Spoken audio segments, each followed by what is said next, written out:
The air in the northern Ontario forest grew heavy around Raziel, almost suffocating him.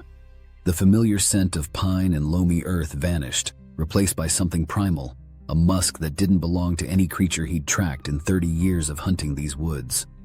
The hairs on his neck stood up, warning him of danger before he could process it. A deep, bone-chilling certainty settled in his gut, colder than the autumn air. He was not alone. Fear left a bitter sensation in his mouth. It was the fall of 2019. The ancient evergreen stood tall, marking where the forest held its ground against the slow advance of roads and machines. This wasn't just the edge of the woods, it was a line between what people understood and what they didn't. And Raziel had crossed it. Raziel, 35 at the time and an Algonquin-Cree man, felt the woods were part of him. Hunting since childhood alongside his family, going solo since 14 or 15, he knew every track, every call, every rustle. He could distinguish a bear with mange from a healthy one, a moose calf from its mother by sound alone. But this did not belong. It wasn't part of the wilderness he knew, and he knew it too well to be wrong. He had left his truck back at the gravel pit. The crunch of stones underfoot, the last ordinary sound before the trail sloped down toward the lake. A walk of just under a mile, maybe a mile and a quarter. Oh, it was mid-afternoon, sunlight flickering through the canopy overhead. His purpose was clear. Moose. This wasn't sport, it was necessity. His community was poor, scraping by. Hunting was survival, not choice. Taking a moose was a heavy thing, never done lightly, but essential. The elders, many of whom were trying to live on maybe $200 a month, 40 of which went just for fuel to get to town, leaving barely $160 for a month's food, relied on the shared meat. Sometimes they went hungry for long stretches. If Raziel could help fill their freezers, keep them from near starvation, he would. Every part of the animal would be used, honored according to custom, distributed with care. Nothing wasted. Too much was at stake. He was already thinking ahead, mapping out the work, quartering the body there, packing the organs immediately, and using the rope he always carried to haul the first heavy quarter out on his back, securely tied. Then the long walk home to get his brothers. Strong backs needed to pack out the rest. They'd done it countless times, a reflex born of tradition and need. He saw the bull early, head submerged, pulling up lake weeds, antlers slick and shining in the sun. The world narrowed. Just the moose, just the path ahead. Then the path ended. Abruptly, a jumbled wall of trees, 10 feet high, blocked the way. Not fallen logs from a storm. These were freshly felled, green wood still weeping sticky, pungent sap. They were stacked, deliberately placed, forming an impassable barrier. The underbrush on either side, a dense tangle of branches and thorns, offered no detour. A warning? In hindsight, yes. But then, with the moose waiting and no belief in the Sabi or Gugwe, the creatures from his people's old stories, it was just an obstacle. He slung the .30-06 semi-automatic across his back, the rifle his chief had gifted him, heavy and reassuring, and began to climb. His palms slipped on the slick bark, fingers growing tacky with resin. The smell of crushed pine needles filled the air. Near the messy pile's apex, the structure changed. Logs seemed placed, forming an almost perfect square opening, 1.5 feet wide, leading down into the heart of the barricade. That's weird, he murmured, pausing. Curiosity warred with unease. He leaned over, peering down into the shadowed cavity, perhaps 6 or 7 feet below. His breath caught in his throat, and his heart pounded as if trying to escape his chest. A face. It was looking right up at him from inside the log pile, seemed like it was lying flat on its back. Grayish-black skin, tough like old leather, stretched tight over a skull that just felt wrong. Not any animal he knew, and definitely not human. Its lip peeled back, curling up into this awful predatory grin, showing stained yellow teeth, sharp, triangular like a shark's. Its eyes seemed normally placed, symmetrically aligned. The head itself suggested a creature perhaps Raziel's own size, maybe 6 feet tall if it stood, but the ancient cold malice pouring off that face was the immediate focus. What the fuck? The thought hit him like a physical blow. That can't be real. No way this is real. He blinked hard, shook his head fast, trying to reset his eyes. He looked again.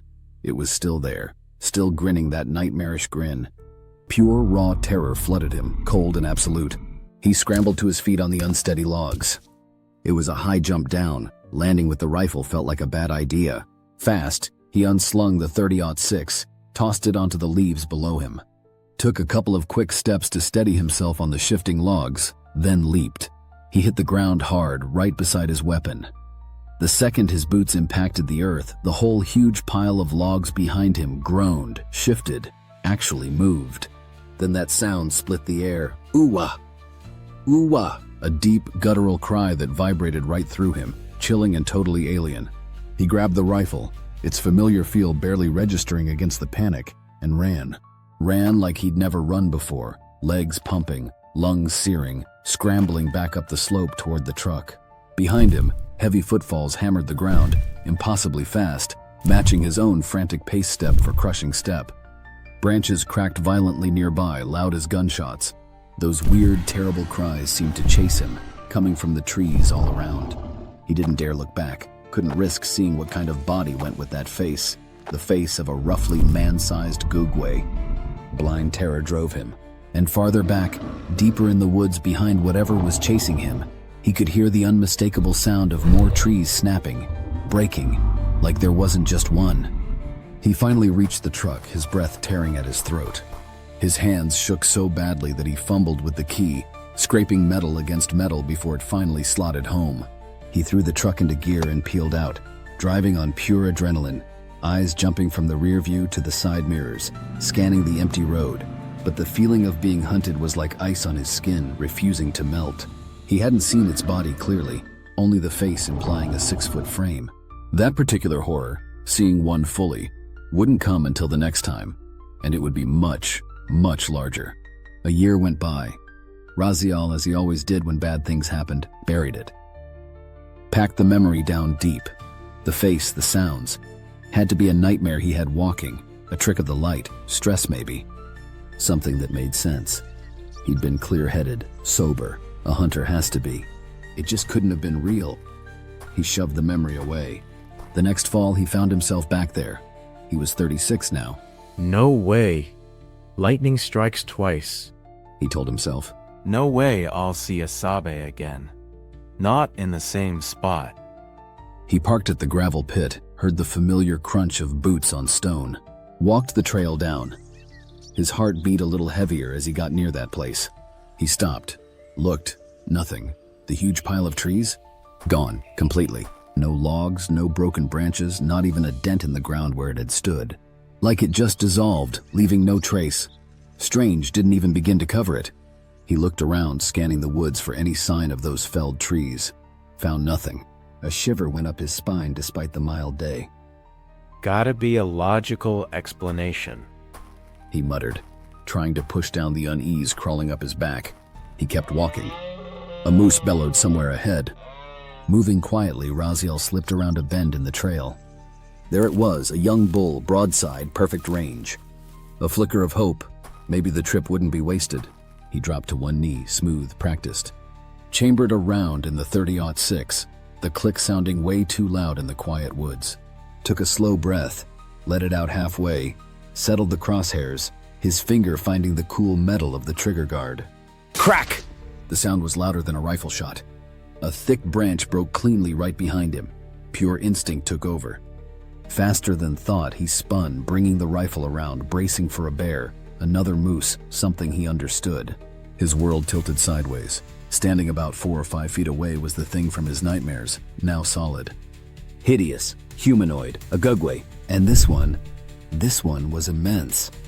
It wasn't just tall, it towered over him, easily standing 8 feet high, dwarfing the memory of the creature implied by the face in the logs. Muscles bulged and coiled under thin, wispy black-gray hair, maybe 4 to 6 inches long, definitely hair, not fur, lifting slightly when the breeze touched it. This Gugwe looked like an unnaturally huge bodybuilder pumped full of chemicals, its frame straining, built on a terrifyingly large scale. The face was blackish-gray, skin lined deep across the forehead like symbols carved into rock. And the eyes, huge black pools sucking in the light, no white showing at all. They were wrong, too. One eye sat lower than the other, maybe by an inch, skewed down near the cheekbone, giving it this disturbing lopsided stare. disfigured, not aligned like the eyes of the first one he'd seen. Made him think, strangely, of inbreeding. The head wasn't sloped or pointed, just big, proportionate to its massive frame. That top lip curled up again, that same awful grin, showing those yellowed, triangular, shark-like teeth, some chipped, some broken. "Oh my God, it's a demon? I'm fucking dead!" The thought hit him like a fist. A wave of cold washed off it, the feeling of pure predator, of death. Its breathing was loud now, harsh, ragged sounds in the still forest air. The giant Gugwe had stalked him perfectly, used the wind. Smart. Calculating. Those black eyes darted from his rifle barrel back to his face. He saw its hands then. No mistake. Hands proportionate to its huge size, with thumbs that could grip. Long, black fingernails, cracked and sharp like claws, grew from the fingers. On its chest, patches of the wispy hair were gone, showing gray, leathery skin underneath, like it had been rubbed raw doing something over and over. Below the hair, he saw its feet. Huge feet, not paws. This wasn't a bear, not even close. This was something else. His finger tightened on the trigger. Aim for the eye. The cold, logical part of his brain calculated. It's the only way. Then the creature moved, slow, deliberate. It raised one massive hand, palm facing him, but only when the rifle was trained on it. Clear message, stop, don't shoot. Its other hand stayed by its side, near those claws. It probably could have had me easily. Raziel thought fleetingly. Or maybe I caught it off guard? Despite its size, it seemed wary of the rifle. The Cree language came out of Raziel's mouth before he even thought. The words of his ancestors, a desperate attempt at diplomacy toward the towering Gugwe. Look, I know you can hurt me, and I can hurt you. That is not what I want. I've caught you trying to sneak up on me. I only want to leave. Only ragged breathing answered him. The creature didn't speak or react to the words. It leaned back slightly, planting its huge feet firmly, and used one incredibly long arm to brace its immense weight against the ground, keeping the other hand up, palm out. Raziel watched its eyes. Slowly, reading the tense stillness, he began to lower the rifle barrel. As he did, the creature's curled lip eased slightly, the snarl softening just a fraction, happening right along with his movement. Its weird eyes shifted then, looking past him, down the trail behind him. Okay, this is my chance, Raziel thought, the words forming clearly in his mind. I want to leave peacefully, with none of us getting hurt. Moving like he was wading through thick syrup, Raziel leaned his heavy rifle against a nearby sapling, took a deep breath, closed his eyes tight, and turned his back on the 8-foot Gugwe, offered himself up completely, trusting something that felt like pure death. A crazy gamble. He counted in his head. 1, 2, 3, 4, 5. The silence stretched out, heavy, thick with tension, just the wind sighing and his own heart pounding against his ribs. Then chaos erupted. An explosion of noise filled the air, small trees snapping like matchsticks, bushes being flattened and crushed under something huge moving with unbelievable, shocking speed. The crashing sounds of the Gugwe's departure tore through the woods, fading away faster than anything natural could move. Raziel's eyes flew open. He spun around, gone. He was alone. The woods were quiet again, the air slowly settling. The only proof anything had happened was the violent trembling in his own legs and the lingering, foul scent of fear in the air. The Raziel who could walk miles alone in the bush and felt at home hunting under the moon on the reserve lands next to the big provincial park was gone after that day. The deep satisfaction, the connection he felt during the hunt, his biggest passion, it just evaporated, replaced by a constant humming anxiety, a jittery awareness that never shut off. He still hunted, had to, in the daylight. But the forest felt different now. Watched. His head was always turning, every twig snap making him jump. He wouldn't go back to that area. Not ever. Twice was enough.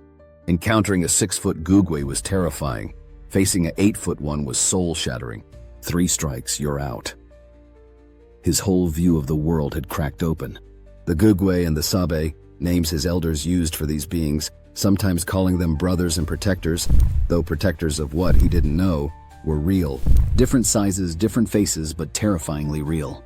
And if they were real, what else was out there, hiding just out of sight? Maybe the Gugwe just wanted to be left alone, he thought sometimes. Who was he to interfere?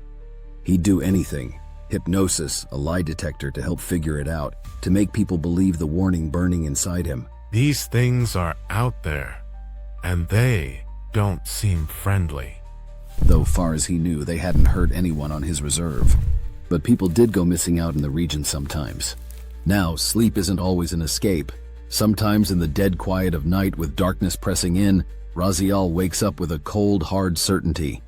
He is being watched. It's not his imagination, not paranoia. It's something he knows deep down in his bones, in his cells. The Gugwe are out there, in the places where the roads end and the trees take over, watching, waiting, hunting. If you have encountered the unexplainable or faced the darkness yourself, DeadNetStudios is here to bring your story to light. Share your encounter with DeadNetStudios@gmail.com, and together, let us uncover the truth. In the shadows of the digital night, we've wandered far and seen some sights, from haunting tales to eerie lights. DeadNetStudios, where fear ignites. So long, farewell from the crimson hollows. We'll be back again with more tales to follow. Keep the lights dimmed and your curiosity high. For in DeadNet's realm, the spirits never die. We've danced with ghosts, chased legends on, through cryptid codes, stories untold. In cyberspace where mysteries unfold, our journey's been daring, brave and bold. So long, farewell from the darkened halls, where shadows whisper and the unknown calls. Keep your eyes wide and your mind astir, for the mysteries of DeadNet are a haunting blur. In the world of strange and the unexplained, we find our stories wildly untamed. With the studio's end, we take a little rest. We find the shadows every day.